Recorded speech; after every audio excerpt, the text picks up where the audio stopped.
saying miracle, that's big chill. Give you zero, no good, good. That's a board wipe, no refill. We absolute, that's overkill. That destiny, you adopted that. I'm a hero. Yugi peoples, welcome to the discussion video.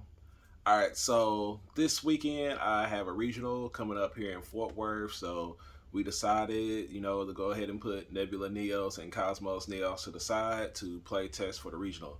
Now, that being said, I really wish that Nebula Neos was a little bit better because I actually had a lot of fun playing that deck. The thing about the Nebula Neos deck is like his ability to negate, it only works on effects that are not quick effects or do not happen on summon, because you have to resolve the favorite contact first, let them come out to the board, and it'd be okay against some cards, but against like a lot of other cards it would actually be pretty bad. But now that I think about it, I don't know, like cards like actually the what are they called, the cash tier monsters, it would actually be pretty good against. It would be good against the Spright, Spright Gigantic. I think even Spright Sprint. I don't know. We might actually go ahead and put that back together. The thing about that deck is like you're able to build like the normal board that you would normally have for heroes. Plus, you have the favorite contact set in order to be able to to negate something and draw some extra cards. Now, the thing that I would really like to do is to do shining Neos, but the thing about that is like you have to have the favorite contact and you're going to need instant contact. You're going to need both of those cards in order to be able to bring out the what's his name, to be able to bring out the shining Neos Flare Wingman, because you need to have Wingman into your graveyard, which is hard to do without instant contact. And then on top of that, like I said, on top of the instant contact, you're also going to need the favorite contact. So it makes it a little bit more difficult to go to that thing. The thing I liked about the Nebula Neos deck is that I only needed to get to favorite contact. I didn't need any of those other cards. So, and to add the two Neospacians to hand was like really, really easy, because you just add them to your hand with Inferno Devicer and you're good. You're pretty good and set to go. So I actually really liked using that deck. It was, pretty easy. The thing about it, like I said, is that his negate effect doesn't work too good against like most monsters, but it's pretty decent card. But like I said, this week I decided to play Omni Hero, still playing the one fairest version. This one I really upped the hand trap count to about 12 cards. It was because even before the 250th YCS, Gamma was getting pretty popular inside of my area, so I decided I wanted to be able to main deck Gamma with my cross out. So yeah, it actually turned out pretty well. We took it to locals last night.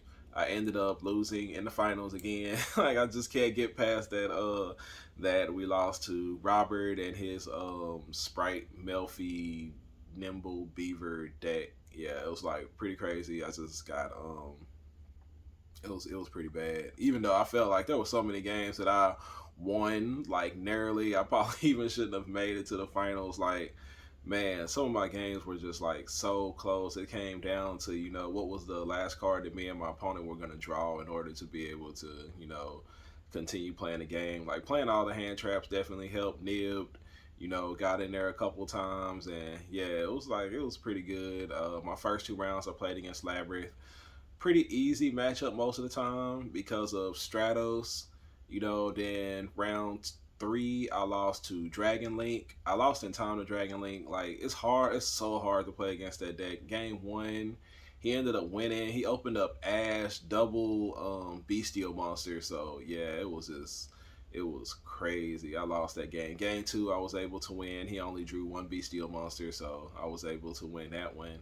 And then game three, when we went into, after we got done side decking, there was only like 2 minutes left. Of course, in his main phase, I didn't draw any hand traps to be able to stop the red Scarlet Dragon from just burning me in time. So we lost to that. Then round four, I played against Trap Tricks. That's a matchup for us. And then in top eight, top 8, I played against Soul, Nibs.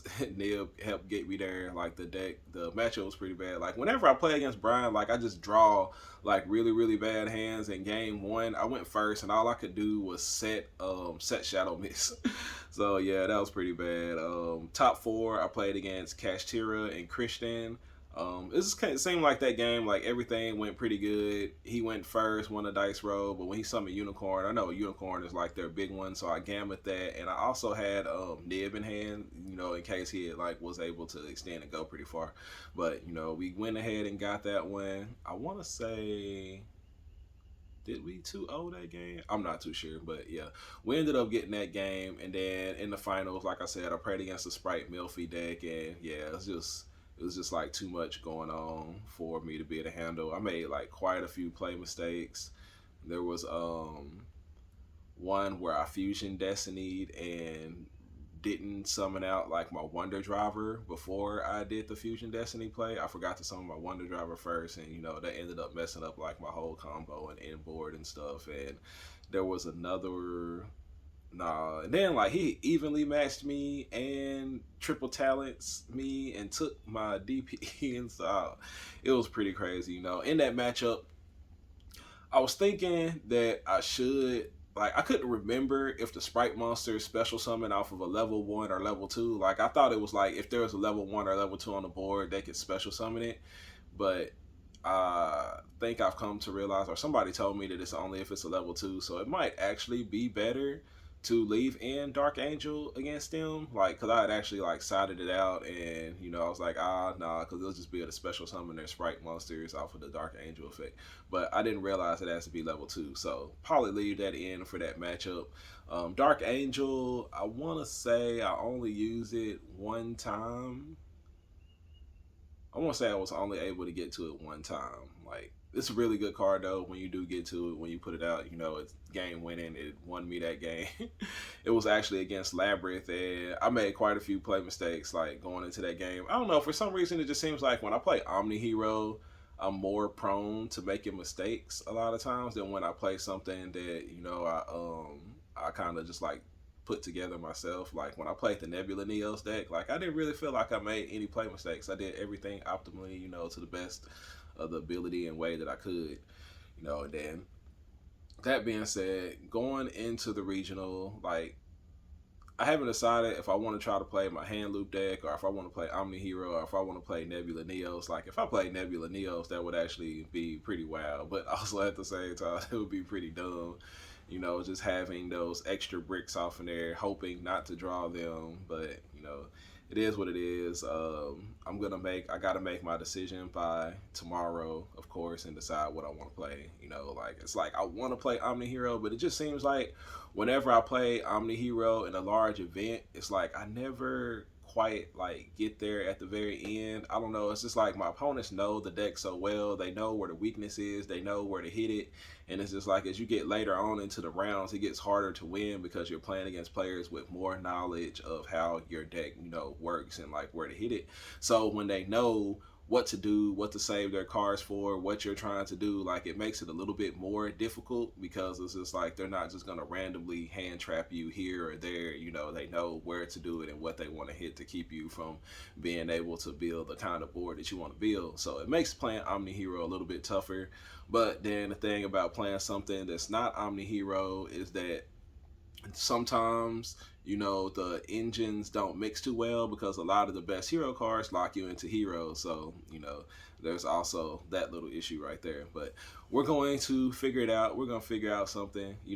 If all else fails, I'll be taking Nebula Neos to the regional and we'll see how it does. But yeah, let me see, like any other thoughts about the Omni Hero deck. Like playing it with 12 hand traps seemed pretty solid.